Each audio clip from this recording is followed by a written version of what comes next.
Boker Tov, everybody. So Rhyme Tovim, those in Israel. And okay, class number 28 in our class on the Siddur. And Rabbi Liebtag keeps asking me, are you at Ashrei yet, Shmon Esrei yet, Shema yet? I said, no. We go move nice and slowly. Okay, today, please God, because it's sort of the end of this, whatever you want to call it, before Pesach. So I do hope to finish Um Prohibitions, which ends with the Korban Pesach. So I think it's actually a perfect ending. We'll actually begin towards the beginning. We'll talk on the Korban Pesach too. Okay, so I just want to pick up on the two questions I think I was asked last week. The first question, I think Zev, you asked the question on the blood, right? Does all the blood in the Beit Hamikdash and the clothes of the Kohanim get all stained and dirty? And we know that we said by the Trumat Hadeshem, when they move the ashes, the Torah says they have to put on special clothes, on not so fancy, like unfancy clothes, because they don't want to get ashes and dirt and dust on their clothes. So what? So the Trumat, I asked Rabbi Gemara, Rabbi Shlomo Gemara, a number of you. He's spoken for us before. Besides being a Talmid Chacham, he's a Kohen. So I figured I'd ask him as a Kohen what he thought. So he said right away, he's pretty sure that they do not have to change their clothes, even if it gets, bloody. If it gets torn, they would have to change it. In other words, he said, first of all, he thinks there was a Gemara that says the Kohanim were very careful. They knew how to, Kohanim's Rizimheim, we have that idea that careful. He said that included they would lift up and, try not to get blood on their clothes. But it was probably next to impossible, especially the Gemara says, the Mishna says by the Korban Pesach, that was probably the busiest day of the year. The busiest day because every family had to bring, that's the only time of the year that every Jew has to bring a sacrifice. The normal daily sacrifice is one sacrifice for the whole people, two sheep, okay. 2 sheep in the morning, 2 in the afternoon, great. So 4 sheep for the whole people, big deal. But on the Korban Pesach, so not every single Jew, because you can have 25 people or 50 people eating from one lamb, but every 50 people have to bring. So even if that's only 1 million people, and it's more than 1 million people, let's say it's only 1 million, let's say 50 people, probably most of them are less than 50 people. You're talking a minimum of 20,000, probably more than, there are probably, I know the historians write about this. I think Jonathan Sachs in the beginning of his Machzor talked, I don't know, that was maybe Yom Kippur, the scene in the Beit HaMikdash, Erev Pesach, thousands and thousands, hundreds of thousands of people coming. So the Mishnah says there was so much blood on the floor of the temple floor, and it says the Kohanim, when it happened on I think it was on Shabbos, because we know you can shech the Korban Pesach. That's how Hillel became the Nasi, because 1 year Erev Pesach was on Shabbos, like it was last year. They tried to avoid it, and the people didn't know.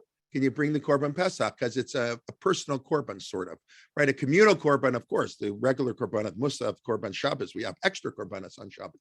But that's because it's the whole community. But the Korban Pesach, it's not exactly a personal, it's sort of in between. But it's more or less a personal Korban. So maybe that you can't bring on Shabbos. Nobody knew what to do. So Hillel said, no, he had a tradition from Shmai of Talyon, B'moado, that in its time, just like on Shabbat, you bring b'moado, so too on Erev Pesach, even on Shabbat, you bring the Korbans. And he was very upset that the people didn't know. Fine. So then, so there was so much blood, they used to sweep. The Kohanim used to sweep the blood off the floor of the Beit HaMikdash. And the Mishnah says, Shalo b'rtzon chachamim. Very interesting. The rabbis opposed that. The Kohanim wanted to keep the temple clean, and the rabbi said, no, you clean up later. But it's just in the Mishnah, Shelo b'rtzon chachamim. We have that actually in Psachim. The 4th chapter discusses like three things that people in Yericho did that the rabbis didn't protest. It means they didn't like it, but they didn't protest. 3 things they protested. And the next Mishnah is 3 things Chizkiyahu did. And the rabbi said, great move, Chizkiyahu. And then 3 things Chizkiyahu did, the rabbi said, Chizkiyahu, that wasn't very good. So we're not going to go into that now, but let's say one of them was he closed up the water, the Megichon for Ashur. And the war, he cut off the water supplies for the enemy. That's answering the Gemara to Mishnah. Can't do that. Satame and whatever. So the Mishnah lists off. So we have a few things. The Mishnah would say people would do things. We know we're not the first generation not to listen to what the rabbi says necessarily. The rabbi says very nice. If the people like what the rabbi says, they listen. They don't like, they find an excuse not to listen. That's the way it goes. Pesach people like to listen. My daughter, teaching us. all the chumras for Pesach, all the new things. It's interesting to hear. I never heard of these things, but okay, people like to be strict on Pesach because on Tahit. Okay, very nice. So that's the first thing with the blood. We don't have to. Apparently, the Kohanim do not have to worry about it. And I would say, philosophically, it means that's part of the service. In other words, obviously at night, the next day, they can't come in blood-stained clothes. But the blood is actually, it's like lahavdil, a baseball player. Today's opening day, right, in baseball season, right? The Blue, I don't know why they play at night. I thought opening day, you're supposed to play in the daytime. I think the Blue Jays are playing here tonight, opening season. They finished the strike. So, the baseball player, if his uniform isn't dirty, like he hasn't had such a great day. Why didn't he slide into second base? Maybe we would have gotten the stolen base instead of being tagged out. So there is something to be said for a uniform to get dirty. It shows you're really working hard. So perhaps it's the same idea that the Kohen, even though there's blood is like splattered all over him, that's actually great, not a bad thing. Okay. That's a B. More what I'm more into, and I did more myself, and I didn't just ask Rabbi Gemara, is the second question that I think iPad mentioned last week that we were talking about, though, that's what we're going to pick up today, the Korban Olavi Yored, the Korban that goes up and down, Olavi Yored, depending on how wealthy you are. It's an amazing thing. We have this in 5 places where we'll get there soon, that the Korban, if you're wealthy, you give X, and if you're less wealthy, you give Y. And in 3 of those 5, if you're less wealthy, if you're poor, you give Z, or no, X, Y, W. You give X, Y, and Z. And then in 2 of them, there's only Y and Z. Z for the Americans. Okay, Y and Z. But so one of them we discussed last week. They're both the Parshat Shvu. One's in Tazria and one's in Mitzorah. One is the Isha HaYoledet, a woman who gives who has a baby. So she brings 2 animals. She brings a korban chata and a korban olah. Why does a woman who has a baby bring a korban chata? We'll have to leave that for another time. And if she can't afford it, she brings 2 birds. Okay, that was last week. And then this week's parsha, we'll see in a second, the Mitzorah. We have that same halacha. So iPad asked me, what about didn't somebody bring down the price? I didn't, to make it even cheaper. So that's what I want to discuss for a few minutes. The beautiful, I think, a powerful Mishnah of Rabbi Shimon ben Gamliel. So I think we've shared our screen for a couple of weeks. So basically, the halacha is that every time a woman had a baby, she had to bring another animal or birds. Let's say, and the Mishnah is going to talk about birds because obviously we're talking about people who couldn't afford it. This was an economic intervention in the marketplace where we basically changed the halacha for economic reasons. So the Mishnah, let me share my screen and you can see inside, very nice. Okay, everybody see, Isha sheyesh aleha, a woman had 5 safei chamesh leidot. Okay, chamesh leidot vadaot. A woman had 5 healthy children. You had very often in the Mishnah, you had miscarriage. You used to have it a lot nowadays too, but miscarriages, and that's halacha. How does when do you do a pigeon and bang? What is a miscarriage? When is she tamei and tahor? That's right, Tuma Tahor, as Rabbi Helfgott spoke about last week. So she had 5 Baruch Hashem healthy children. They live for 30 days. She brings 1 korban. So when she brings 1 korban, she can then eat from the korbanot, and she got to bring another 4. You have to bring for every baby. You have to bring an extra korban. She doesn't have to bring them all immediately, but when she brings 1, she can now enter in the Beit Hamikdash. She can now eat kodshim. She could eat the korban pesach. So the Mishnah then, this is a Mishnah in Kritut, where it discusses the 36 prohibitions of the Torah that you get the penalty of karet, one of which is entering the Beit HaMikdash when you are impure. That's the context really here, that a woman is impure 40 or 80 days. Rabbi Helfgott spoke about that a little last night, right after she has a child. So that's what it's doing in Masechet Kritut, because if you go to the temple and you're tamei, that's a penalty of karet. As we're going to see, this is also not just the woman who gives birth, but also entering into the temple when you are tamei is one of the korbanot. If you did it by mistake, it's karet, so you have to bring a sin offering. So this is one of the exceptions where the Torah gives you an olavi rate. If you can't afford it, you don't have to bring a sin offering. We'll talk about that hopefully in a few minutes. So the Mishnah says, Masa shamdu kinim b'din Yerushalayim b'din ar zahav. So it happened, the bird merchants, they could make a killing. So it was a golden dinar. How much is that? I know it's a lot of money. Obviously, it's a golden dinar. There are 25 silver dinarim and a gold dinar. That was the currency of the time of the Talmud. 25 ma'ot kasef, whatever, in a dinar zahav. Amar Rav Shimon Gamliel. So Rav Shimon said, "This is ridiculous. Before Pesach, the price, forget Pesach. This is prices are insane. Who like today, inflation is going nuts. Think of house pricing, and no normal person can afford it. So Amar Rav Shimon ben Gamliel. Rav Shimon ben Gamliel said, "Hama'onazeh, like it's an interesting language. I swear in the name of God." Ma'on is a place. Ma'on, the Beit HaMikdash. Ma'on is one of the names of the Beit HaMikdash. So Ma'on is, in other words, I swear to God, like in God's name, in this holy place, man. Lo alin halal. I'm not going to bed tonight. Achiu b'dinarim. I'm not going to bed tonight until the price goes to silver dinarim. In other words, 95% price. I don't know if you want exactly 95%. It's got to go to silver dinarim. Nichnas lebeitin. So he went to the court, he went to the Beit Midrash, whatever the court, and he taught, he learned the halacha. No. Doesn't have to bring 5 korbans. She only has to bring 1. So he just cut the demand by 80%. I mean, it could be by 190%. The example here you have in the Mishna, 5 children. I don't know why they picked 5. Interesting. So he brings 1 korban. She doesn't have to bring the others. The Mishnah said she does. Remember, Gamliel said, no, she doesn't. What happened? So that day, there was such a drop in demand that the price of kinim went to rivatayim. So here in the English, they say rivatayim is a quarter of a silver dinar. That's an unbelievable 2 quarters, a half a silver dinar. That's a 1/50th of the price. There was a 98% price drop. I don't know. Maybe I thought people said mean something else. That's like hard to imagine. I know it's exaggeration, but the prices dropped radically. Of course, the question is, it's very nice of him. How in the world could he do such a thing? You know, it says in the Torah, what you have to do. How in the world was he allowed to bring to do this? So now, why is this not showing up? Maybe because our screen. Okay, no, that didn't work. Let's go to commentaries. Okay.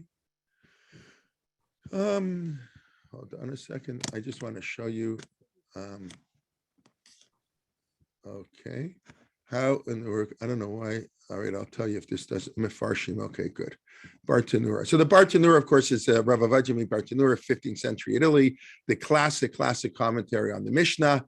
So what does he write? Just to see it inside, because, you wouldn't believe me. I mean, not that you wouldn't believe me, but to see it inside is, wow. So he says like this, Torah. Yeah, he was lenient on Torah law. Yeah, the Torah says you have to bring 5. And so he said you don't have to follow the Torah. He taught against Jewish law. He reformed the halacha. He changed the halacha. He taught something that is wrong. It's against Jewish law. That doesn't matter. There's a time tag for God. Sometimes that's why we wrote the Mishna in the first place. It's a very powerful idea. It's a pasuk in Tehillim. There's a time tag for God. He didn't quote the Hafir. They nullified your Torah. So the Gemara uses that. How could they write down the Mishnah? That's against the Torah. The Torah is a prohibition to write down the Oral law. But you don't write down the Oral law, there won't be any law. There won't be any law. So how did Esther, if you want to take it the Midrashic way, how did Esther say fast on Pesach?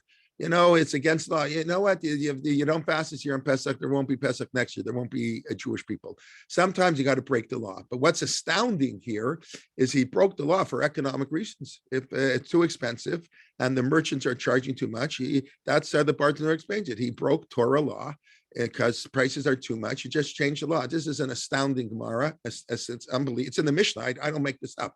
And it's what the part in the or it says. If he wouldn't do that, people couldn't bring their sacrifices. And the poor people just won't bring. They'll just, I'm not going to pay for it. It's not worth it. They won't even bring one. And then they'll start eating they don't want to miss the Pesach Seder. Even Jews are totally assimilated. Go to Pesach Seder. So, and I'm sure that was true in the time of the temple. So they're going to eat their Paschal lamb, betuma, impure, and that will be terrible. So you know what? We got to change the law. What's our basis? We don't have any basis. Just a social need that we have a verse in Tehillim that says sometimes you have to act for God. Sometimes you have to break the law to uphold the law. So that's an astounding Gemara. Okay, and then Let's stop sharing. Okay, so that's I don't know how many people have heard that Gemara before, have seen that Gemara, but it's amazing. Now let's tie this in. I'm going to share my screen again. It's Erev Pesach. It's almost there. Okay, next Friday will be Erev Pesach, but it's Erev Pesach. So now we have the same halacha in Korban. It's not quite the same extreme, and it's because it's only a rabbinic law. I don't want to say only rabbinic law. That's not nice, but it's true. Okay, rabbinic laws are less. So where are we here? Psachim.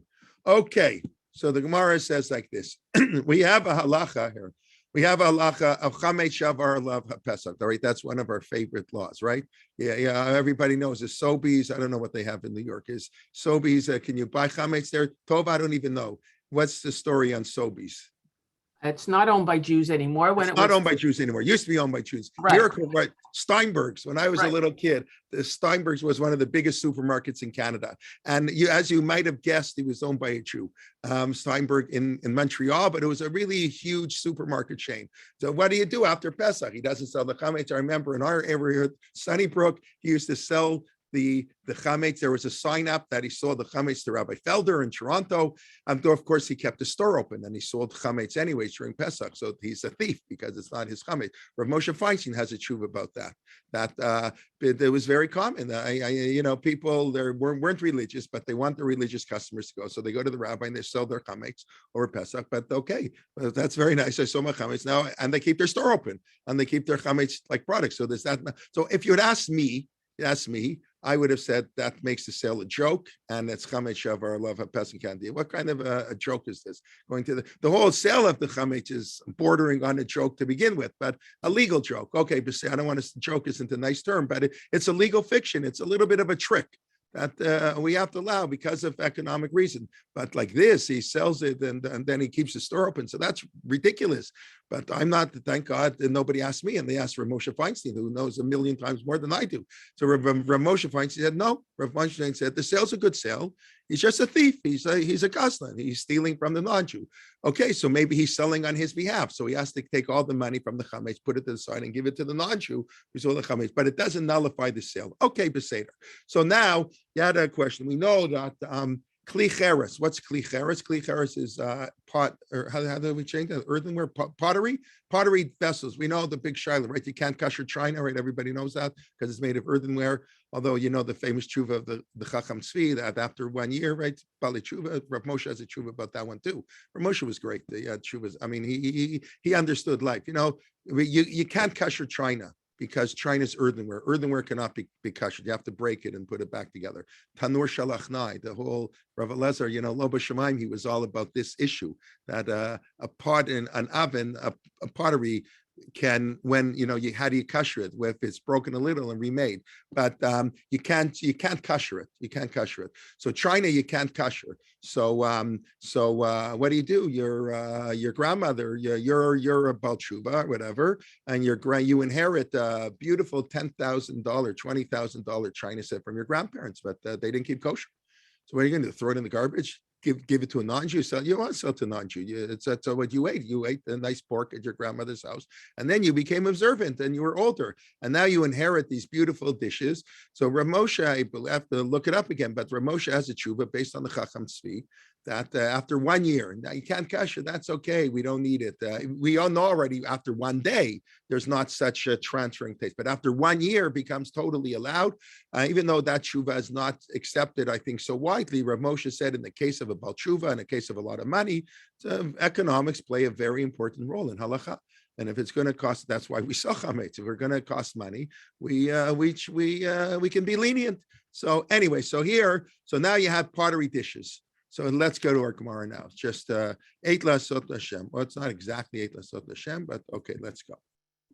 So the Gemara talks about what do you do with your pottery dishes after Pesach? They have your chametz. So fascinatingly enough, Rav was of the opinion you have to break them. You can't use pottery dishes. Your chametz dishes every year on Pesach, every year on the 23rd of Nisan, you have to go buy new pottery dishes because the ones that you used before Pesach had a blia, had an absorption of chametz, and that absorption stays in the pot And therefore, even though b'diavad, I guess after one day, it's not in tam nifgam, it doesn't give a good taste. Bottom line, you're not supposed to use it. So you have to break it, and you can't kosher it. You can't kosher them. So Rav said, you have to break them. So he says, leave them till Pesach, whatever. So, okay, without getting on the details of the sugya, there's a debate. If you have to, if he says, if you have to get new ones or not. That's really the debate. So the Gemara says like this. Shmuel said, don't break them. Okay, good. So Asa Shmuel Tamei, Damar Shmuel Lahanei the Mazve Kande. Ashvu Zvine Ach Naichi, Be'ilav Darshina Lek Rabbi Shimon. Says like this, guys. The pottery makers, the dish makers, wow, they loved Pesach. They made a killing. After Pesach, the demand for dishes went up through the roof. So they raised the prices, supply and demand. So Shmuel says, guys, if you don't raise the prices, I'm going to rule that there is no prohibition of using pottery dishes after Pesach. Too bad. He says like this. I'll read it in English. Level the prices for your pots. I love how they translate. Level the prices for your pots. And if you do not bring your prices down, I will teach the halachas according to Rabbi Shimon. That's not how he held. He is how he held, actually. It's halachas of Rabbi Shimon against Rav. That one is permitted to derive benefit from leavened bread after Passover. This ruling would lead people to retain their vessels and desist from purchasing new vessels after Passover, and consequently, the merchants would lose business. Okay, whereas the whole discussion, the technical details are not important. But here you have another example of the money playing an important role, and I guess we'll end this. We'll do a trilogy. Is in the first page. If you learn Hilchot Shabbos, the first page. So where does Hilchot Shabbos begin? Anybody know? In the Shulchan Aruch. That's an unfair question. Chelek Gimel in the standard printing of the Mishnah Berurah, right? Most people learn Orach Chaim today. Most people don't learn Shulchan Aruch anymore because everything's in English today. Like Rav Soloveitchik, I think I told you the story. Rav Schachter told us he never learned the Mishnah Berurah. Today, the Mishnah Berurah is like, as somebody once told me, is like a Tana. We consider him to be like Rabbi Akiva. Like the Mishnah Torah is like the Mishnah Berurah of the Chavetz Chaim, the great Chavetz Chaim, the saintly Chavetz Chaim. It's become like has conquered the world. But 50 years ago, it was totally not true. And many parts of the world, the Lithuanian yeshiva world, never looked at a Mishnah Berurah. And the Aruch HaShulchan was considered a greater halachic authority. And many poskim said, follow the Aruch HaShulchan. And and Rav Schachter taught us Rav Soloveitchik never looked at a Mishnah Berurah. He would learn the Shulchan Aruch, the Pri Megadim, the Magen Avraham, the Taz, the classical commentaries. It's a lot harder. The Mishnah Berurah anthologizes it, so it makes it a lot easier, and he's later. So, but for whatever, it became popular. And Rav Schachter told us he never looked at a Mishnah Berurah, but this must be the late 60s already. So he's already in his late 20s, his mid to late 20s. He's married, and his wife gives him as a birthday present a set of the Mishnah Berurah. Gives a birthday present. So his wife goes, he told us the story in Shir. So his wife goes to have a baby, and he didn't go in the room with her. I guess in the 60s, nobody went in, I don't think. And so no, what's he going to do when he's waiting out in the hall? So he brought the Mishnah Berurah, and he read it. And he told us his hair stood on edge. If you know Rav Schachter's like sense of humor style, he said, he's a Reform rabbi. He says on every page, the Mishnah Berurah changes the psak of the Shulchan Aruch. It's true. He's usually to be more strict, but not to be more lenient. But Mishnah Berurah says, well, there's a taz here and there's a shach there and all of this and that. On the tea bags, that's one of the famous ones, right? He says, Rav Soloveitchik says, my grandfather was a very religious man, and he used to use tea bags on Shabbos. He didn't do kli shlishi and tisa. He didn't hold from any of that. But that's from the Mishnah Berurah today. That's if you don't do that, they'll call you a machal Shabbos. The Mishnah Berurah became conquered the world. We didn't know Shir, why that happened, how halachic trends were. That's not for now, but I throw that out there. So but today people don't even use the Mishnah. I mean, people are influenced by Mishnah Berurah without even knowing it, because everything's in English. I mean, I got Baruch Hashem in Israel, where Melamed that's translated his books that have sold like 1 million copies. There's so much updated, which makes a lot of sense because That started with the Shmirat Shabbat Kehilchata, that genre that you put out books, modern books with modern things. That genre began with Shmirat Shabbat Kehilchata, the classic work of Rav Neuwirth, printed in the 60s, top student of Rav Shlomo Zalman Auerbach. I'm sure most of you have heard of the book, many of you, Shmirat Shabbat Kehilchata, and that's the whole genre now. Books on everything, and the Art Scroll puts up books on everything, Hebrew, English, new. Anyway, but if you want to learn from the original and the Shulchan Aruch, so you take the Mishnah Berurah. So the Orach Chaim, the Mishnah Berurah only wrote on the Orach Chaim, the section that deals with daily life. So the Shulchan Aruch, everything's in order. So you wake up in the morning. Orach Chaim is the order of the path of your life. Orach Chaim. So you wake up in the morning. That's where we start. What do? You have to wake up like a lion. That's the first halacha. And then hikaber kari to work, and then he goes through tzitzis, tefillin, brachot, shachrit, nesiat kapayim, kriyas Torah. Then you go eat. It's brachot, birchat hamazon. And then you go to bed, and you mincha, mariv, kriyat shema al-meit. It just goes through the whole day in order. Then you get to the third part's divided into 6 parts today when they print it. So and then we start on the holidays. So before the holidays, like in the Torah, we start on Shabbat, and then he's going to go. Well, Shabbat we start on Friday night, and then goes through Shabbos, and afternoon. And then we're going to go to Pesach. And the fast days, because Pesach, then you got the Shiva Asar Tammuz and Tisha B'Av, then you got Elul, Rosh Hashanah, and then you end up Purim. The Orach Chaim, the Shulchan Aruch ends up Purim, because the holidays start at Pesach and then Purim. We spoke about that a few weeks ago. Anyway, so the first halacha in Hilchot Shabbos, I don't know if we're going to finish Eis Makoma today. Okay, the first halacha in Hilchot Shabbos is Friday afternoon. You have to get ready for Shabbos, Kavod Shabbos, honor. What's the difference? We have, by the way, Yontiv Shabbos. So on every Shabbos, there are 2 halachas. The Rambam writes this very clearly. There's Zachor and Shamor v'Zachor b'Dibur Echad, right? Shamor at Yom HaShabbat, the mitzvah lo taseh. It's Zachor and Shamor. I don't know why he put in Shamor first. I'm just thinking, why did Shlomo Alkabetz change the order of the Torah? In Yitro, it's Zachor, and Betchanan, it's Shamor. But in Lechadodi, it's Shamor v'Zachor. That's the wrong order. He did it because his name was Shlomo. And the Lechadodi had to have his name, Likrat Kala Mikdash Melech, right? Like all poets, many poets. That was very common style in the Middle Ages. Even today, I think you put your name. So he had to put Sheen. He had to start with Sheen. So he switched the order. It's poetry. Shamor v'Zachor instead of Zachor v'Shamor. Beseder. Very, very, very nice. Those are the 2 biblical laws. Then you have 2 rabbinic laws, Kavod and Oneg. You have to honor the Shabbat, and you have to delight in Shabbat. On Yontiv, you have a 3rd mitzvah, Simcha. There's no technical mitzvah of Simcha. Of course, you should be happy. That's why Rav Soloveitchik explained he doesn't understand the Sfard. That's why Ashkenazim don't say Yismechu b'malchutcha on Shabbos, right? We only say it at Muslim, Yismechu b'malchutcha shomer Shabbos, because Rav Soloveitchik held, because it's his whole, has beautiful pieces on this, that the only in the Beit HaMikdash is a place of simcha, smachtem lifnei Hashem. True simcha, Rav Soloveitchik always explained, is being in the presence of God. That's the ultimate in simcha.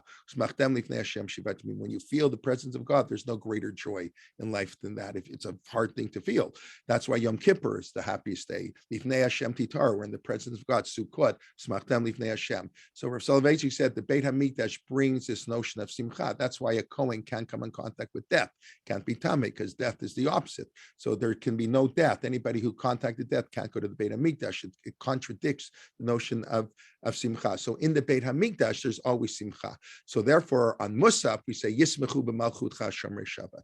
But the Rav Soloveitchik said he doesn't understand how Nusach Sfard says it on all the davening, the Yismechu. So he doesn't. I don't know. Maybe somebody came up with some explanation, or maybe it's a mistake. In the classical yeshiva world, they believe. Okay, I don't want to get into this. I'm going to get into trouble. But they believe Nusach Sfard is really just mistakes. Like Nusach, all yeshiva stuff in this. I'm not getting into that, but I'm just letting you know that all yeshiva stuff in Nusach Ashkenaz, Lakewood and YU, and they all daven. They all daven Ashkenaz. Sfard was like whatever. Anyway, so that's Yismechu, but that mitzvah of Simcha, that's why Avelut is canceled on Yontiv, but it's not canceled on Shabbat. So there's a halacha of Simcha on Yontiv, but there's no halacha, no technical halacha of Simcha on Shabbat. But in Musaf, Yismechu b'malchucha. Great. So you have kavod and oneg. Okay, great. What's the difference? What is kavod and what's oneg? What's Simcha, by the way? Okay, maybe we'll talk next week, whenever I give my shir, Monday, Friday, both, I don't know. Well, Simcha. What is Simcha? I mean, what's kavod? What's on it? What's the difference? So this, I believe, I think it's the Vilna Gaon who famously said this. Maybe I'm wrong, but kavod is what you do to prepare for Shabbat. You honor a guest. The Queen of England is coming. You put out the red carpet. You go meet her at the airport, and you get all the flags ready, and you clean the streets. And an important guest is coming to town. Shabbat is coming to town in Sfat, where L'chadodi comes from, where all of Kabbalah Shabbos, they went out into the field to greet Shabbat. You don't wait for Shabbat to come. You turn around, you go to the field, you welcome Shabbat. Kavod is what you take a shower before Shabbos, all the preparations you do before cooking, how you walk into the house on Friday, right? Rav Soloveitchik used to complain all the time that in America, we have Jews who are Shomer Shabbat, but we do not have Jews who are Shomer Erev Shabbat. You walk home from the law office, you get home in the winter at 3:42, and Shabbos is at 4:21, because who has time to get home? He says we don't have Jews who are Shomer. Baruch Hashem, in Israel, you have Jews who are Shomer Erev Shabbat. America, it's hard, but he commented on that. We don't have Jews who are Shomer Erev Shabbat. Anyways, so Kavod is Erev Shabbat. What's oneg? Oneg is delight to enjoy it, a good meal, to sleep in a little bit, schmoozing, learning Torah. It's also oneg Shabbos, right? The karata l'Shabbat oneg. So that's the difference between kavod and oneg. So the first halach is kavod. So that's where the Shulchan Aruch begins, Mishna begins. So the first page is all because of economics, right? This is our economic lesson, right? So the first page of Shulchan Aruch, they got to go shopping before Shabbos. So people used to prepare for Shabbos on Thursday because it would take so long. I mean, maybe we do too, I guess. But they did all their laundry on Thursday because laundry was a big pain to do. So you couldn't do laundry Friday, whatever it was. They went shopping Friday, got the fish. So you have to go shopping for Shabbos. So the Mishnah Berurah on the first page in Hilchot Shabbos says, but if the fish prices go up, you can't buy fish. You're a billionaire? Too bad. We have to boycott the fishmongers because that was very common. Before Pesach, Friday, the fish people that raise the price because all the Jews want to buy fish. So you don't eat fish on Shabbos, big deal. The Mishnah Berurah, actually, he's pretty, I actually think he doesn't intervene enough in the marketplace. If I'm not mistaken, I'm pretty sure the Mishnah Berurah says only if the price goes up by 1/3. That's a huge increase. In other words, normally the price of fish is, I don't know, what's salmon, $20 a pound? I don't know, it's expensive. Fish is very expensive, like meat. I buy the salmon usually. What do I pay? $25 a kilo, maybe? I don't, whatever. So if the price goes up from 20 to a third to 30, a third, so then you can't buy it, even if you're a multimillionaire. Anyways, okay, so there's a very important notion that when it comes to economics, play a very important role. As the Gemara says, Hakadosh Baruch Hu chasa al mamonam shel Israel. God has mercy on the money of the Jewish people, and you're not allowed to waste money. When we do sell our chametz, we do keep the chametz in our house. We do sell it because it's better than throwing it out in the garbage. When you lived in the 1700s, there was no refrigeration. So how much chametz did the guy own? He owned $25 worth of chametz. He gave it to his next door non-Jewish neighbor. Big deal. But today, people have thousands of dollars worth of chametz and free. It's bal tashchit. You can't throw it out. You want to donate it to a food bank? That's wonderful. That's great. But not everybody can afford to donate $5,000 of their chametz, whatever, to a food bank. So we sell it. That's nobody should ever belittle somebody or a rabbi who says, "Oh, for money, we're going to be lenient for money." That's the Torah. Eight lasot Asham hefer Torah. It begins with the Mishna, Rav Shimon ben Gamliel saying we're going to nullify the Torah because the people are charging too much money. And as we're going to, we'll get back to the Korban Olav, which the Sefer Achinuch has it's such a sharp point. So we have this Korban Olav Yored, you bring 5 times, right? That's when we started last week. This is where we ended off last week, right? That who are the 5 people? So we mentioned 2 already, a Metzora, when he comes for, and then Isha Hayoledet. Those are the 2 of them. And then let's take a quick look at the other 3. The other 3, where do I share my screen here? The other 3 are grouped together. It's actually fascinating why the Torah groups them all together, these 3 things. So this is chapter 5 in the book of Vayikra. We read it, 4 weeks ago. V'nefesh ki techta b'shama kol Allah, v'hu eid o ra'av o yadav im lo yagiv ben asavano. So this is the requirement here. I'll put it in English too. This is the requirement to testify to subpoena to court. If you're subpoenaed to court, even if you're not subpoenaed, you don't have to wait for a subpoena. But if they subpoena you, and they say, we know you know testimony, and you take an oath, and you swear you don't know. If you don't testify, you're going to bear your sin. That's actually pretty strong language. Nasa avono. The burden of sin will be upon you, like literally. Or another one, if you touch something that's impure, a dead body, or a dead animal, etc., or sheretz, swarming a rodent, then lami man, you forgot about it, and you went into the Beit HaMikdash by mistake, or you ate something. And the third one, you take a promise. I promise I'm going to we'll have barbecue chicken for supper. A lot of them related to food in the Mishna, in the Darim, and to do good or bad, and you break your promise. That's called a shvuat bitui, livate, to express with your lips. That's a shvuat bitui. So these three sins, the shvuat edut, not testifying and then denying it under oath that you know any testimony, going into the temple when you're tamei, or eating something that is holy, like the Korban Pesach, when you are tamei, unless everybody's tamei, and then taking violating your promise that you made. That so in all of those things, you have to bring an Asham. That's why we're doing this. We're right in Ezim Kelman. So we're at the Korban Asham, which is a form of a chatat. So this, we have the Asham Mitzorah. That's how we got to this whole discussion. The Mitzorah has to bring an Asham, but if he's poor, he doesn't have to bring it. He also, actually, he does. He still has to bring one animal instead of two. It's interesting. By the Mitzorah, the drop is from 3 animals to 1. It's very fascinating. The Torah insisted that the Mitzorah always had to bring an animal. Normally, you're doing a Korban Chatat. You violate Shabbos accidentally. You ate Chametz accidentally. You bring a Chatat. The Torah couldn't care less if you're poor or wealthy. Then you have to bring, it's what we call, it's a Korban Kavua. It's fixed. You have to whatever, you have to do it. So here, you can't afford a sheep. So you bring your Asham, Shnei Torim, 2 turtles, pigeons, whatever, okay? And then the Torah says, here you have, you're really poor. Or the Shnei B'nei, you can't even afford 2 birds. So then you bring flour, asirit haifa solet. You bring a flour for a sin offering. And so that's just the 3-tiered. The Mitzorah and the Yoledet only have a 2-tiered. By the way, how much is an asirit haifa? So I don't know, you look in art school, all these have 43 and a half eggs. I don't know, whatever it is. But I what is it in the Chumash? What's an asirit haifa? So an asirit haifa is the man that you went to eat every day. Haman is that. So I'm assuming an asirit haifa is the amount of flour that an average person ate on a day, because that's what the man was. You had your food for the day.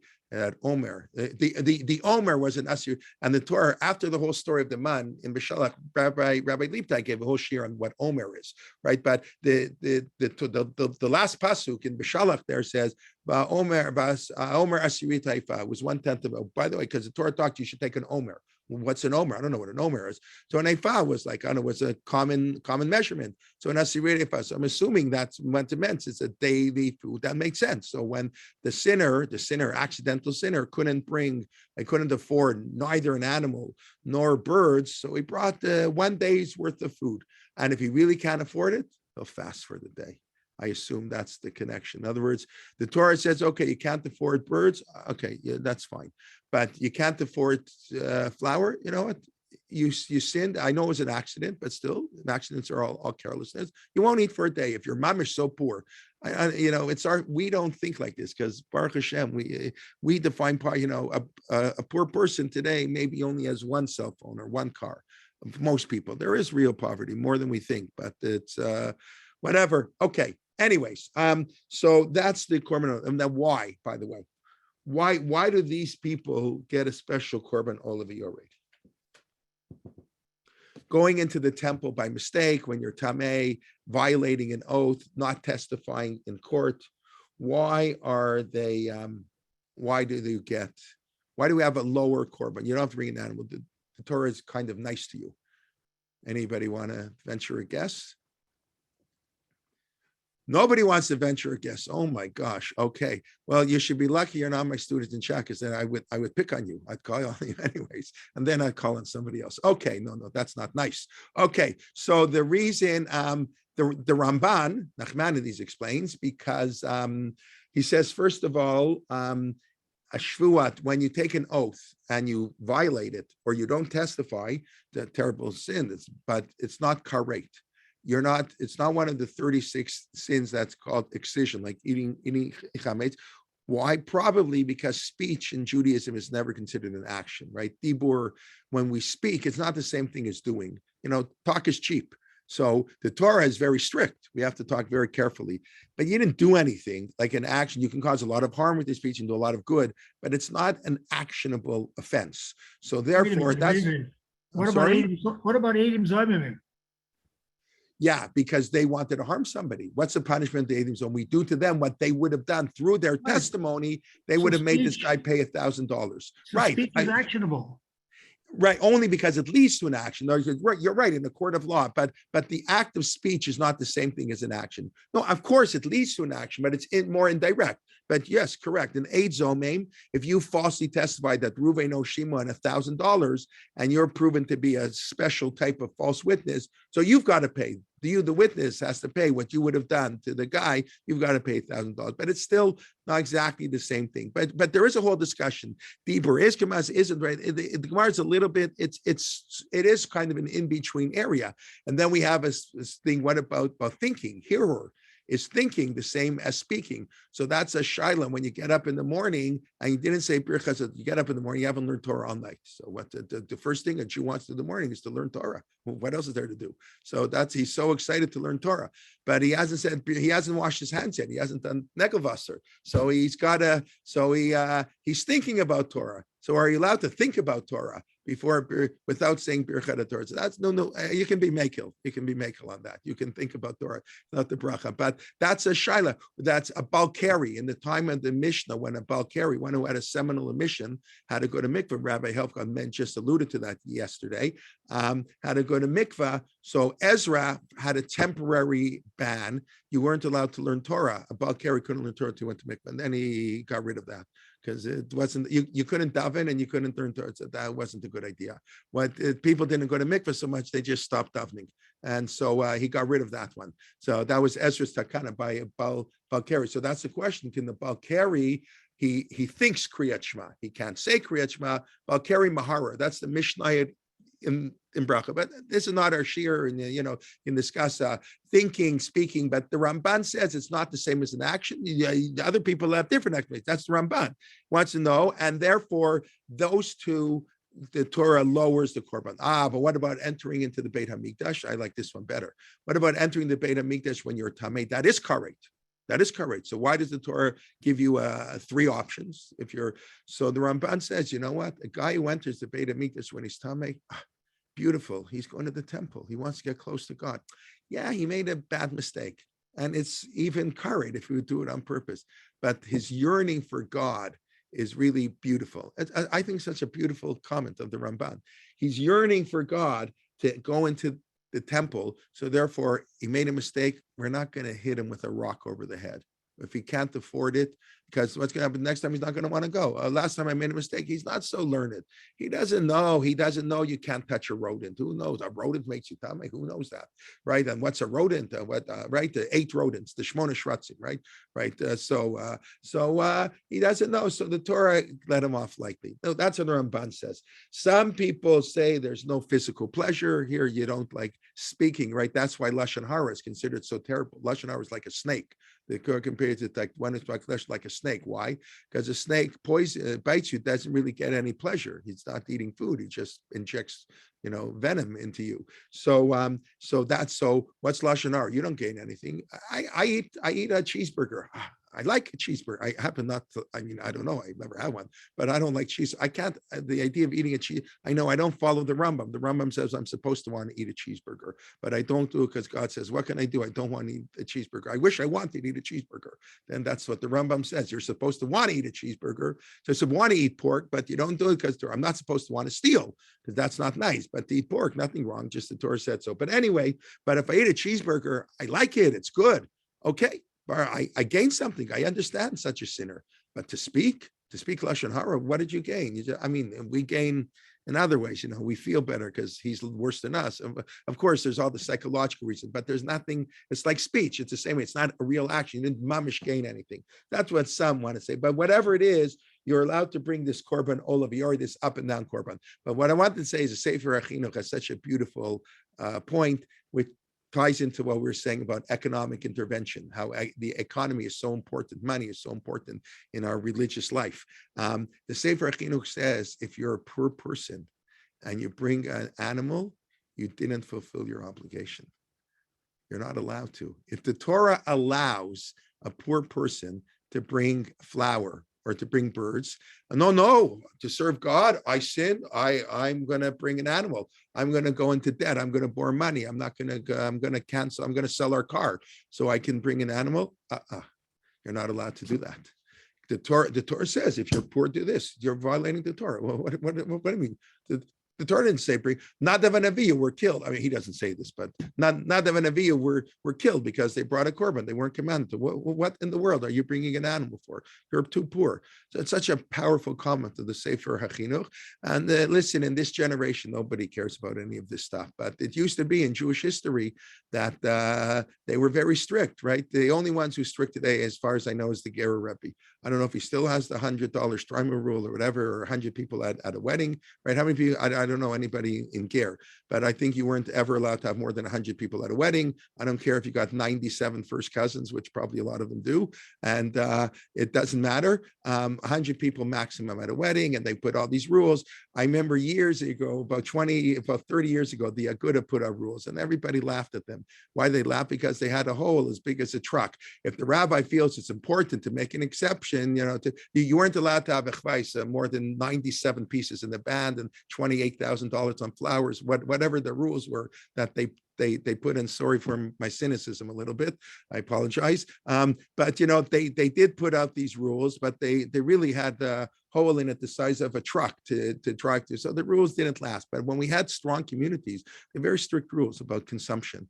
And listen, if you're wealthy, that's wonderful. That's a blessing from God, and wealth is wonderful if used properly. It can be terrible used improperly, but it can be wonderful, wonderful. So much good. But the Torah was always afraid of one-upmanship and showing off. And there's ways to enjoy your wealth. And yes, you should have a bigger house. I don't know where to draw the line. But when it came to these ideas, the Torah, this begins in the Torah. So the Torah having an olav yored, it's so obvious what the Sefer HaChinuch says, but we don't think like that. The Torah says, if you're wealthy, this; if you're middle class, this; if you're poor, this. I'm just, I don't know however you define those terms, which is not in the Torah. So that means you can't do more.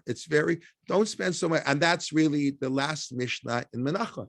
In the last Mishnah, I think, Echad HaMarbe v'Echad HaMamit. Here, do I have it here? No, I don't have the Mishnah here. Okay, whatever.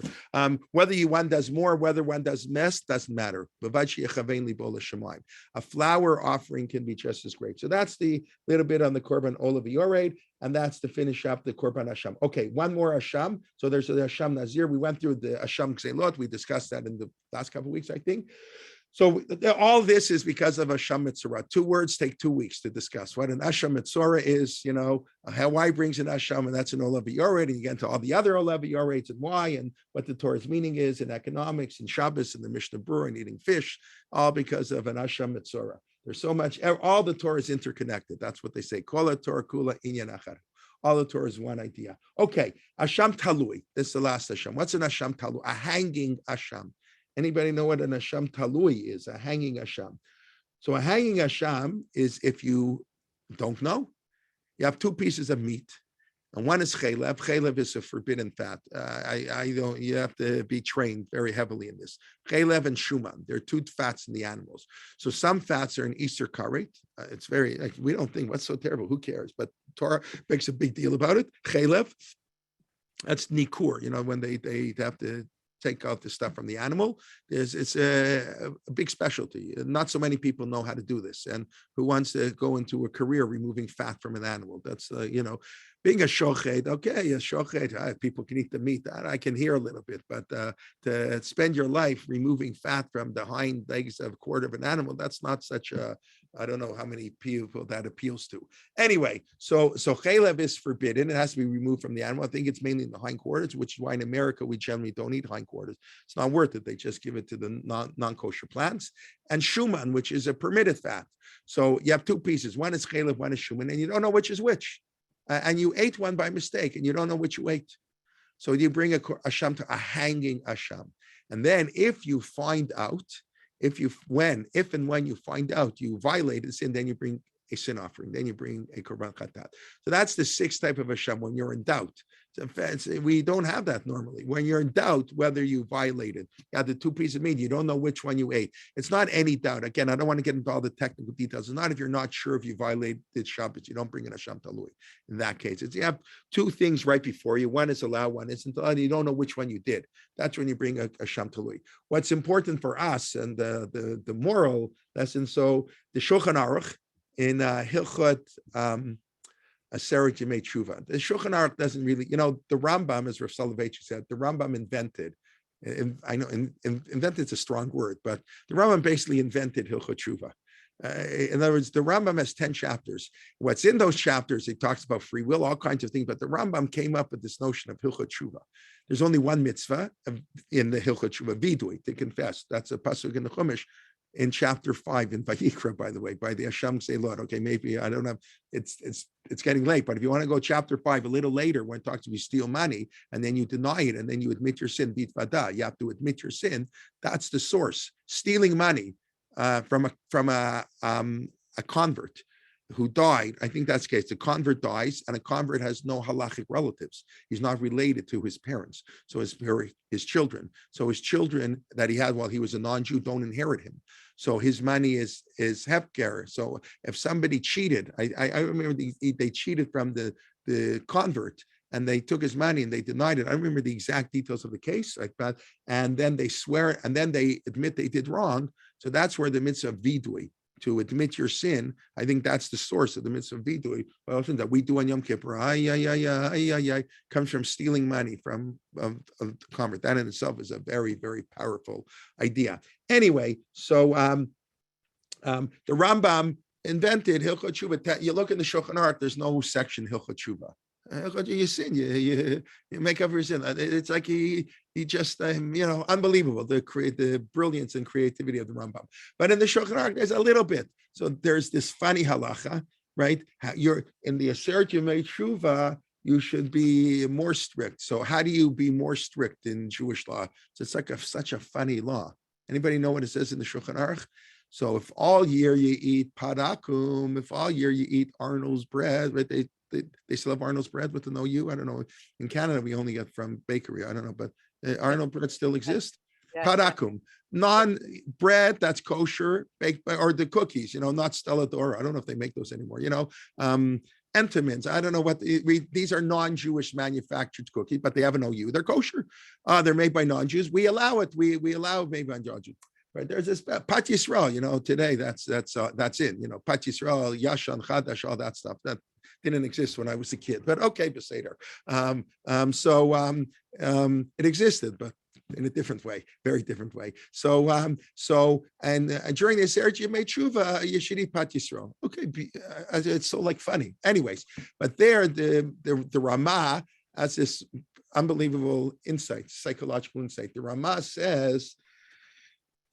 says that the Korban Asham Talui is a ram, and the Korban Chatat is a sheep. And apparently a ram costs more than a sheep, is more expensive. So he says, and now we're talking people who can afford it. One who is not sure if he sinned has to spend more money than if he is sure that he sinned. Why? Because you're much less likely to do tshuva if you're not sure that you sinned. I didn't really sin. Doubt. The market hates doubt. Uncertainty is the worst. Bad, okay, you can deal with it. Good, great. Uncertainty, it's the worst. That's an amazing concept. A safek avera, a doubtful avera needs more tshuva The Rama writes in a Vadai Avera. It's a Vadai Avera. You knew you did something wrong. You do tshuva, but Safek Avera, that's what you got to work on. Such a powerful insight. Anyways, it's 9:56, so I'm going to skip the shlamim now because I'm going to talk about, maybe we'll come back to it, won't come back to it, and we'll see. But since the Mishnah on Eizim Kohen ends with the Korban Pesach, so how can I not talk about that? The last Mishnah talks about Bechor, Maser, and Pesach. I'll do very, very quickly. The three, and we're going down from the highest of holiness to the sort of lowest, so to speak. So you have the Bechor, the eldest, the firstborn animal you have to give to a Kohen, a sheep, your eldest sheep, got to give to a Kohen. We're not talking about that. Now, Maser, every 10th animal, you get to eat it. You have to put the fats on the temple. You have to bring the Beit HaMikdash, but you get to eat it. Maser, everybody. And then Pesach, Kodshim Kalim, they're light, Kodshim Kalim, the light holies. So what does it say about Pesach? And this is how the chapter is in ends. HaPesach eino nechal ela b'layla. You have to eat the Korban Pesach only at night. Very fascinating. You're not allowed to eat it in the day. You have that by no other halacha. There's something special about night and on Pesach. The whole we were talking before the shir started. You have to start the Seder Dafka at night. Unlike Shabbos and Yontif, you can't bring in Pesach early. The Torah says we were in Egypt for 430 years, right? I think what's the pasuk say? We were in Egypt for 430 years, right? That's what the pasuk said. The problem we're there 400 years, 430. Okay, that's not our issue. And then we left, and the Torah says, when did we leave? The Torah says, I'm just see if I can very quickly. Vayhi Kates. It says we left Egypt at night, right? The Torah makes a big deal that we left Egypt at night. By the way, the Torah contradicts itself, like, often. Because, right, we left at Samayam in the middle of the day so the Egyptians can see and couldn't stop it. And then the Torah says we left at night. We left Balayla. And when did Makkah Bechor happen? Happened at midnight. The Korban Pesach is probably an act of gratitude for God saving us from the Makkah Bechor, which is why it's so important to be eaten at night. Perhaps we don't have time to develop this, and why it has to be eaten only until midnight. The first Mishnah in Masechet Brachot, the opening Mishnah in Shas, tells us, at least according to Rambam, well, you can say Kriyat Shema all night, but the rabbi said only do till Chatzot, because in order to go far away from sin, you tell them you can say it till 4 a.m. Okay, I'll say it later. Let me finish the late night movie. When it's over at 2 o'clock, I'll say it. And you fall asleep in the middle of the movie and you don't say Kriyat Shema. So the rabbi says, say it before Chatzot. That's a rabbinic. And then the rabbi says, all the mitzvot that are at night, you can do all day. That's the Mishnah in Megillah. You do it all night, but you should do it by Chatzot. But according to many opinions, that's not true. That Mishnah doesn't mention Korban Pesach as an example. It mentions other examples, but not Korban Pesach. Many of the portion point out because the Mishnah holds that Korban Pesach, it's a biblical law. You can't eat it after midnight. Very strange halacha. Night in Korban Pesach, night is fear and darkness, and then God's saving us, daylight. So it's very important the Korban Pesach be eaten at night, and only until Chatzot, which was the moment by Hi B'Chatzi Halayla, that God took us out of Egypt. So it's got to be eaten at night. It's got to be eaten at Chatzot. That's, we're assuming there are opinions that it's only rabbinic law, but this Mishnah pretty clearly holds it's a biblical law. Can't eat it. The Afikomen, that's a rabbinic law. A friend of mine told me he was in Yeshivat Har Etzion 40 years ago, and Rav Lichtenstein invited him for the Seder, if I remember the story correctly. And, they have a long Seder, Baruch Hashem, talking. And by the time they came to the meal, Rav Aaron looked at his watch and, oh, it's Chatzot. We have to skip the meal. We'll go straight to the Afikomen. And his wife walked in. I said, I cooked this meal for hours. You're eating this meal. Don't give me Chatzot. And so he did. They ate the meal. My friend was happy. Baruch Hashem. But because that's a rabbinic law, iti apikomen, it's not like the Korban Pesach, though, mamash.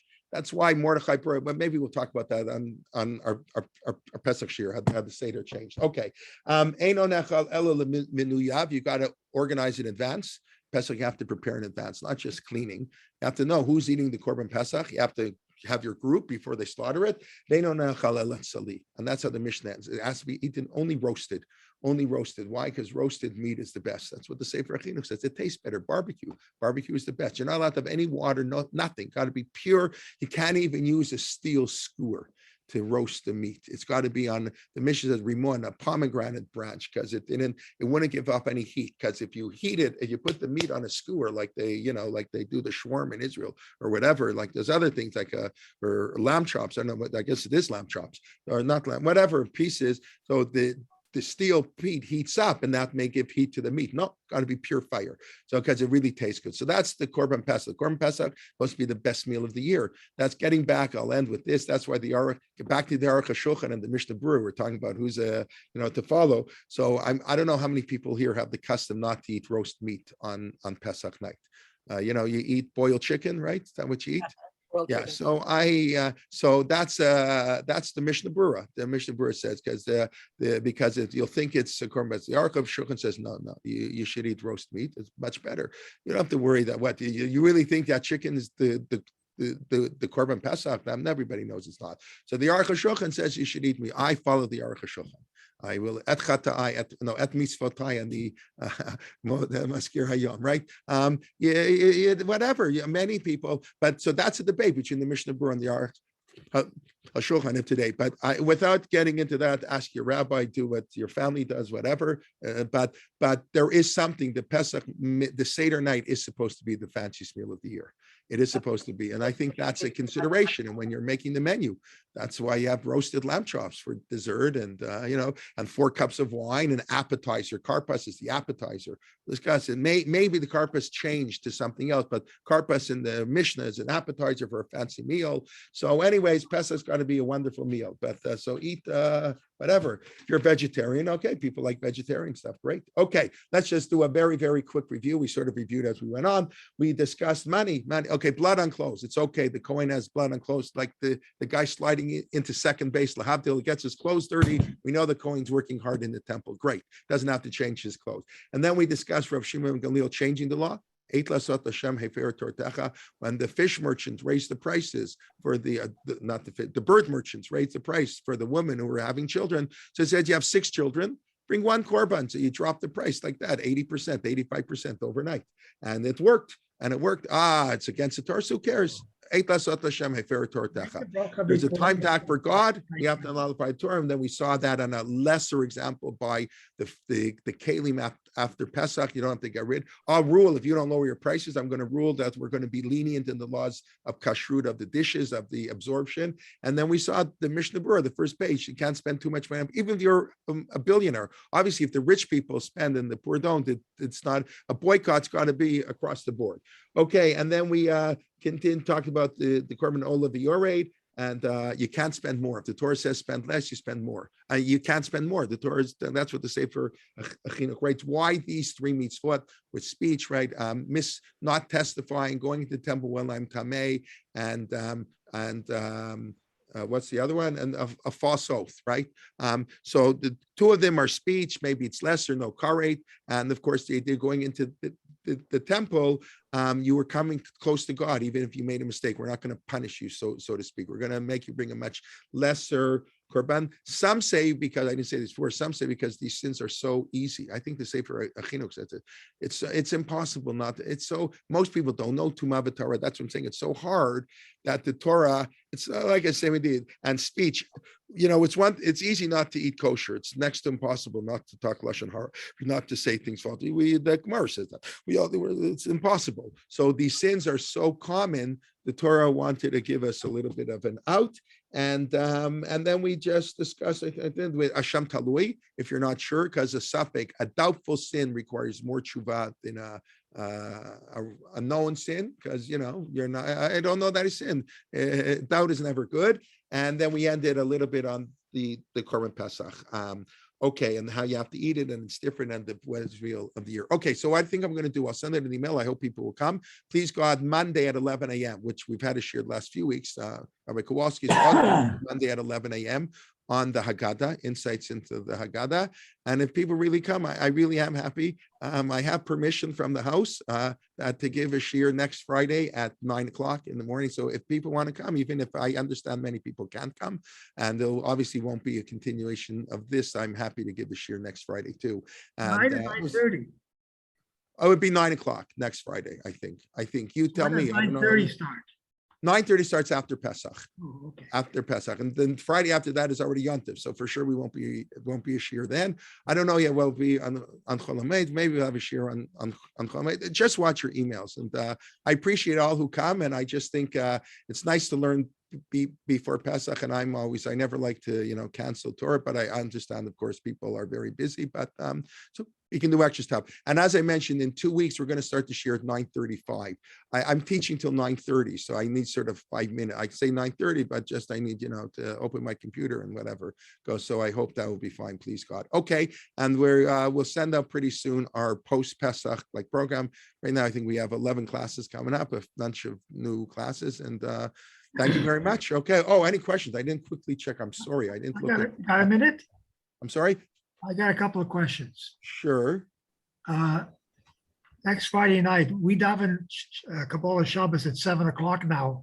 Can we daven next week at 7:00 as well? Does Marav have to be after sunset? Not really. No, it's only the Haggad, only the Seder. As a matter of fact, if you remember, when I was rabbi at Bet Jacob, that's one of the things I did. We davened right after Shkia, Mariv.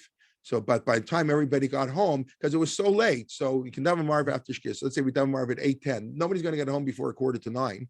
And they said Hallel at Bet Jacob. That's another, minhag. Different people do say Hallel, don't say Hallel. So it's a long davening. So yes, you can for sure daven. You could even probably daven like on a normal Friday night, even without worrying about Shkia. But you should probably wait till. If you're asking me, no, ask your rabbi. But if you're asking, you were asking me before, so I would say you could start if you're concerned, you have little kids or older people. It's hard to stay up. It's really late. So, and you want to wait till Seit, you want to do what's, the more proper thing. So you can rely on the opinions that Seit starts, 13 and a half minutes after sunset, the opinion of the Vilna Gaon.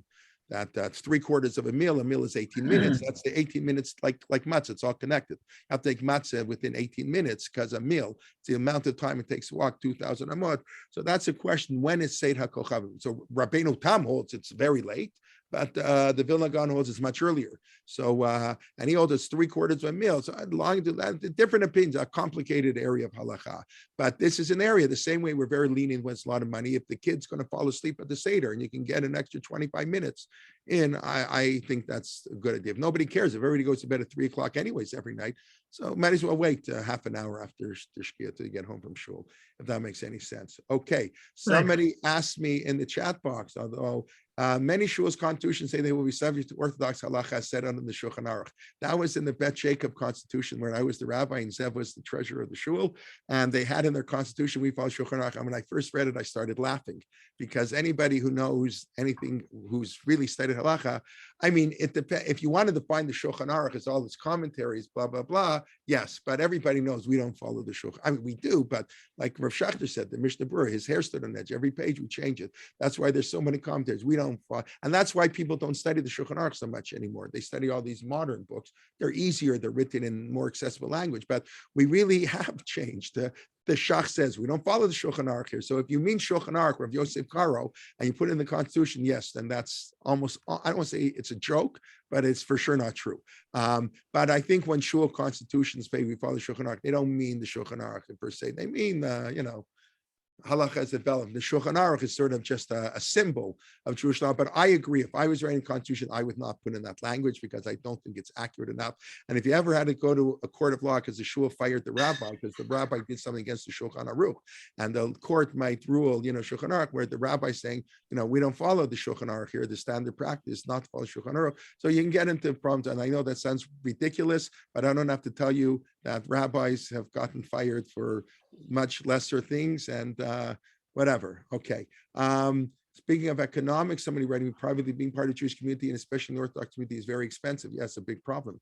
Have them saying, yeah, it's correct. It's terrible. It's terrible. And day school is, yeah, that's why I'm talking about it. Yeah. I don't know what the solutions are not simple. Life is expensive, but yes, we have to be more cognizant. And I think part of it are these weddings, and it's hard. It's very hard, and you get caught up and whatever, and spending money. It's a big problem. I have to talk about another play. A faz about a bushel, 22 liters. Okay.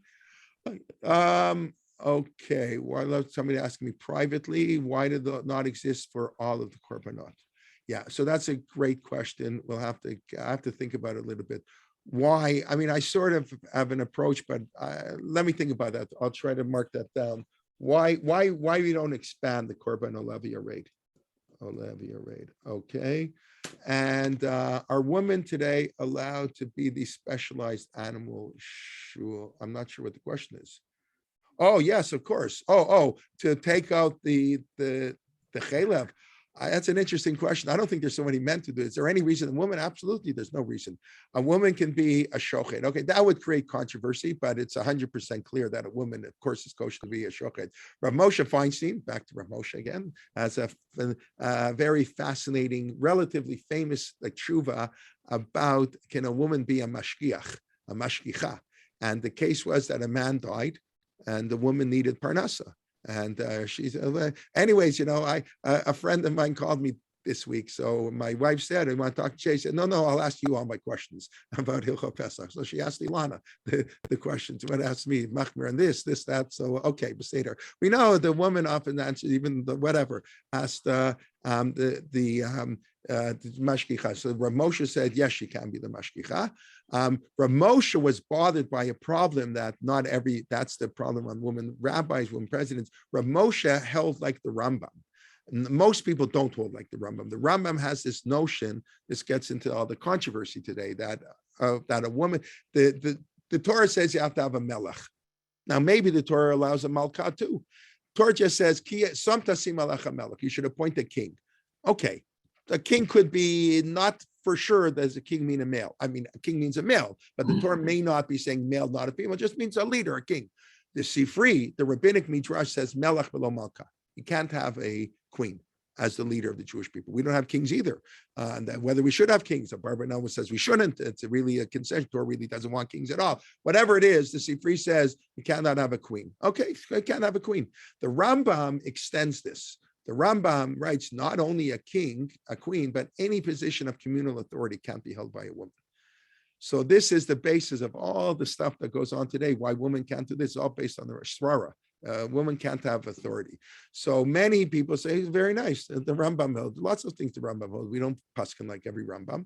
So most people don't hold like the Rambam. Rambam is really a dat yachid, but it's in certain circles it's popular. Rav Moshe held like the Rambam, but Rav Moshe was a tremendous posek and a tremendous understanding and tremendous chesed and all kinds of amazing things. Rav Moshe was such a tzaddik, such an amazing person, and really had insight and always looked to help people. So Rav Moshe gave a whole excuse why it's not authority, why the mashgichas doesn't have authority.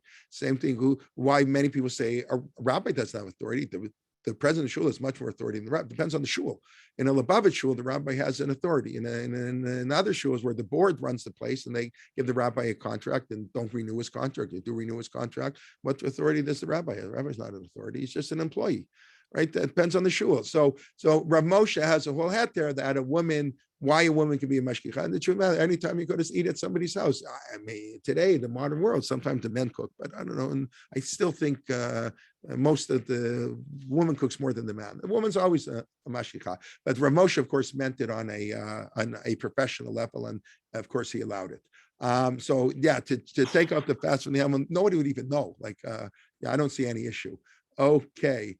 I think that's it. Okay, so please God, I'll send out an email. Please God, if you can make it on Monday morning, we'll talk about the Haggadah. If you have any questions, comments, happy to discuss it. There's lots to discuss on the Haggadah. So if anybody has a specific thing would like me to discuss, I'm happy to do it. Otherwise, please God, we'll see Sunday morning Rabbi Liebtag talking about how Tehillim. Tehillim Kuf Hey and Kuf Vav is a commentary on Magid. Then please God, I'll give me share Monday at 11. Tuesday, Rachel Sharansky-Dansker is finishing her series on Tuesday, and Wednesday, Moshe Sokolov is finishing his series. And I don't know what we're going to do on Thursday. I'll let you know. Thursday night, I thought we'll have a shir. It's B'dikat Chametz, so maybe we'll do something earlier in the day. We'll let you know. When do we start? Please God, we start at 9:35. 2 weeks today.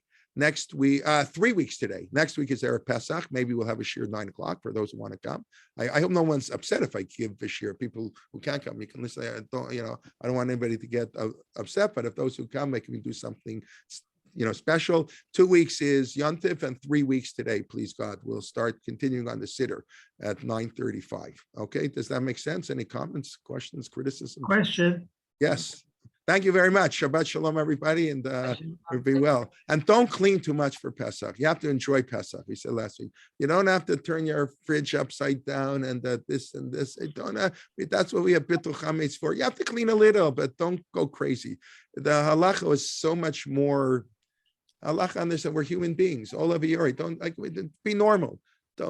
I'll tell you one last thing. Rav Schachter told us, how that's the famous thing, Rabbi Slifkin has a whole piece on this. He gets so upset about this, the size of the olive, right?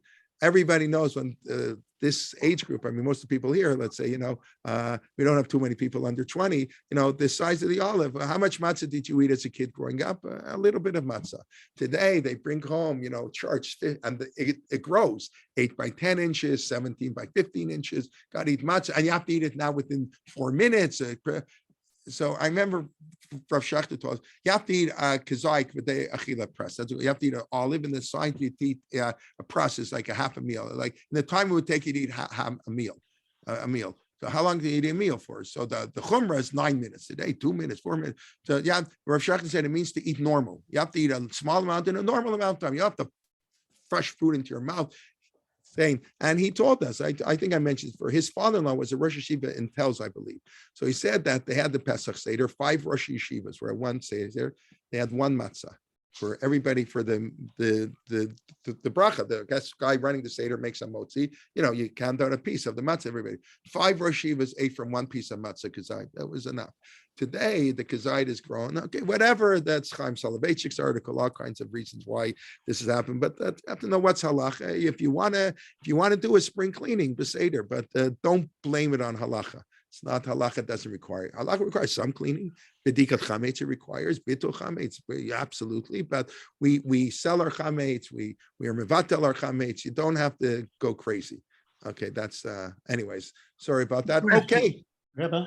Yes, Mr. Zucker, what do you want to ask? Two questions. Firstly, a certain type of offering you bring for having broken a promise. I'm not sure your exact words. Yes, that's the Korbanot Biorid. If you're wealthy, you bring an animal. You bring a sheep. If you're middle class, you bring 2 birds. And if you're poor, you bring some flour, a day's worth of flour, a siredefa flour. Yeah, that's the 3 things for a false oath, not testifying when you know testimony, and entering the temple by mistake when you're artame, when you're are you distinguished between a promise and an oath? Are they 2 different things? Yes, I didn't carefully do that, but there is in halacha, there's a difference between what we call a shvua and a neder, and there are 2 masechton and shash, nedarim and shavuos. And shavuos is nothing to right. Shavuot is an oath, and neder, I forget, one's a vow, one's an oath. What's the difference? A neder is when you forbid an object to yourself. A shvua is when you forbid yourself to do something. So here we're talking about a shvua. So a neder means like this. You learn Masechet Nedarim. It says like this: if you don't lend me, if you don't give me this $100, all of your produce is forbidden to me, or I forbid your produce, you to benefit from my product. That's how people did. What you have is forbidden to me, or what I have is forbidden to you. So it's based on an object. This chocolate bar is forbidden to me because of this. And it's usually, if a condition happens, that's a neder. Masechet Nedarim is in Seder Nashim. Interestingly enough, we can't discuss that now. Why? Masechet Shavuos, an oath. An oath is, I swear that I will do this. I swear I'm going to eat something, and then I don't eat it, or I swear I won't eat it. You want to go on a diet, so you take an oath. I swear I'll never have a piece of cake. I take an oath, and then you have a piece of cake. So that's a shvuat bitu. You have to bring a korban, even if you did it on purpose. You have to bring that's a korbanot levi, right? So that's a shvuah. I didn't. So that's the Torah we're talking about, a shvuah bitu, when you promise you're not going to do something. But the halacha does distinguish, and a shvuah is worse. To violate a shvuah, that I promise I won't do something, is considered a much more severe sin than saying this chocolate bar is forbidden to me. If you don't come back by 4 o'clock, you can't have any of my chocolate bar, right? You tell your kid, if you don't come back by 4 o'clock, then you can't have snack tonight. I'm going to make a neder. You're not allowed. So that's a neder. If you know this is forbidden to you. That's a much lower prohibition than a shvuah, where you swear to do something, so to speak. So yeah, there is question of oath. So God promises, teenager, God promises his mother, he'll do his homework before going out. Right. So no. So then the question is what makes something into an oath, right? Yes. So that just because you say you're going to do something doesn't turn it into a shvuah. Right. It's got to have a certain language to be a shvuah. But we add beli neder. It's usually really a beli shvuah. If you want to be technical about it, beli neder really should usually be I'll do this, beli shvuah. But that's not a violation of a shvuah. There's another mitzvah, motzei svatecha tishmor. Whatever comes out of your mouth, you should keep. That's a nice thing to do. I say I'll meet you, but that's not a shvuah. A shvuah, you take a real oath in court. There are different types of shvuot. But no, just saying something doesn't turn it into a shvuah. Thank you. Also something else. You said statements, just a pure statement is not actionable. But surely on the books, there's certain statements, cursing, I don't want to say it even, it's statements, there's a death penalty for it.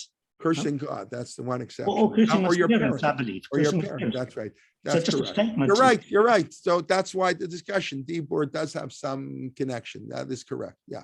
It's not nothing, but it's not the same. The Ramban is distinguishing. It's not exactly the same as an action. Okay, I didn't want to get a whole, where do you draw? But it's a little bit different. You're right. You're correct. Okay, thank you. Zev, you wanted to ask something? Yeah, honey on Pesach. If you have a bottle that says kosher but doesn't say kosher to Pesach, I don't know these things. I don't know. I assume I'm not in the kosher business. I assume honey's kosher, and you don't need hashgacha. But don't ask me. I don't mean hashgacha. It says kosher, but doesn't I say understand. Doesn't need special. Basically, I'll just say one thing. I don't know this, that. That's a but if right, milk. Remember, right? There are people who buy milk before Pesach. Why? What's the issue? Because I know vitamin D is some chametz. I don't know the whole story there. But the halacha is that chametz before Pesach can be nullified. Only on Pesach it can't be nullified. So the minutest amounts of chametz on Pesach are nullified. That fall in a schmidgen of bread falls into 50,000 liter barrel of soup. The whole thing is prohibited on Pesach. Chametz is aser b'mashu in the smallest amounts, 1 in 10,000 doesn't matter. But if it's done before Pesach, if before Pesach a little bit of bread fell into the soup and it's batel, it's nullified 60 to 1, whatever, some milk, then you can eat it on Pesach. Chametz is not. So I assume all these products like honey and flour, all these things that really have no chametz to begin with.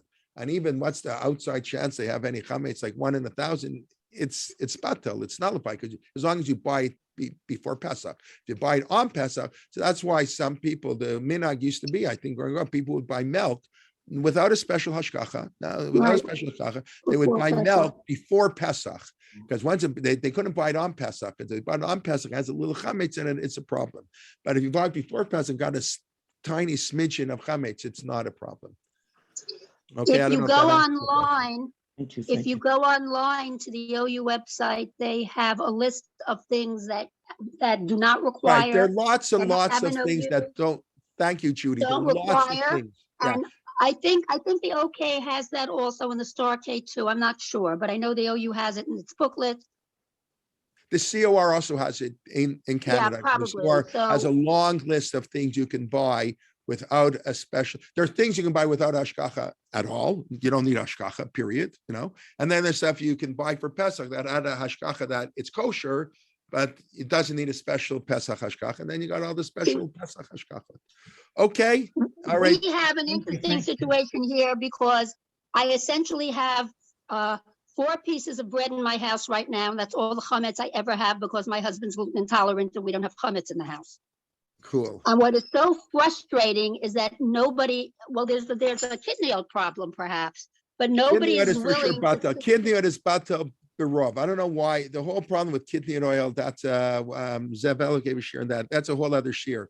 But you look in the Shulchan Aruch, if you have 49% kidney oil and 51% non-kidney oil, and it happens on Pesach, you can eat the food. Ashkenazim can eat the food because kidney oil is a minhag from the 11th century. What's kidney? I mean, people. So whatever, but for reasons that I don't fully understand, people don't rely on this, like kidney or batel berov. Like if you throw a little bit of rice into the whatever, I don't know, and then it's well in Israel with the quote unquote mixed marriages. I think That's the a different people are halacha. starting What are you to doing? pick it Then up, maybe yeah. you can eat kitniyot in a mixed marriage, Yeah, right? Right.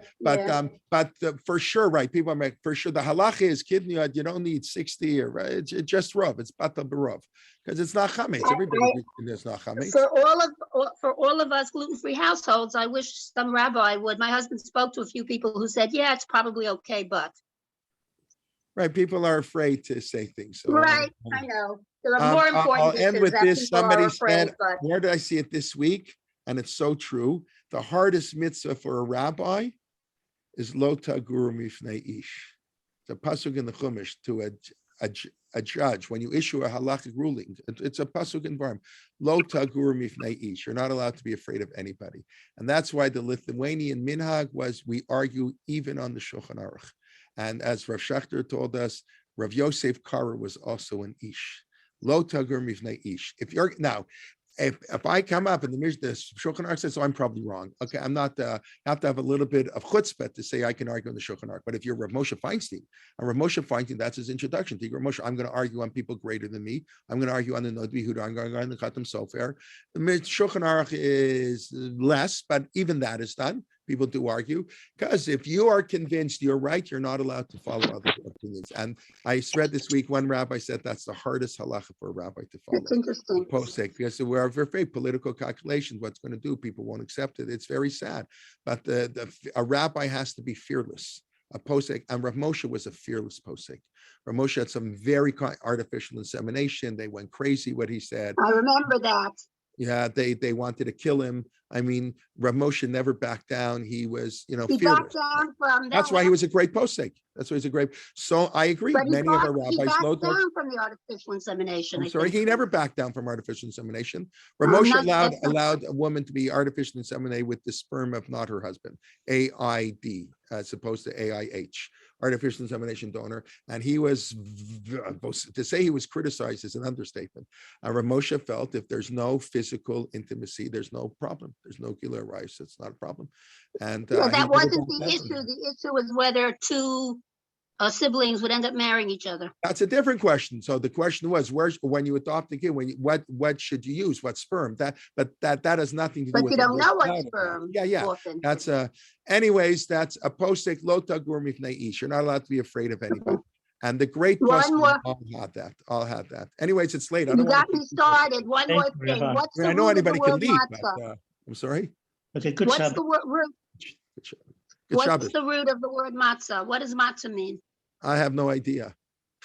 Okay, so so it comes from mem. It's mem tzadi tzadi. It means to suck out. Right, to suck out things. Correct. Like correct. a baby's motzates. I'm sorry? You see, like a baby's motzates, Yeah, 100%. pacifier. Yeah, okay. Right. So I'm just laughing because people just don't know the answer to that question. And I didn't know till this week. So anyway. By the way, All it's right. good you ask question now because when I'm teaching, basically it's a long story, but I'm also teaching. I have a break, but I start teaching on Fridays at 10:45. So I'm off from 9:30 to 10:45. So I won't be able to go so long. Well, this is a special. Okay. Anyways, I have to get a haircut before Shabbos. I have instructions to get a haircut before Shabbos. I'm going to teach anyways. Thank you. Right. Everybody be well. Okay, Shalom. shalom. Shabbat shalom, Please everyone. God, I say, we'll give a shir Monday at 11 a.m. in the morning. And okay, everybody be well. Shabbat shalom. All the best. Thank you very much.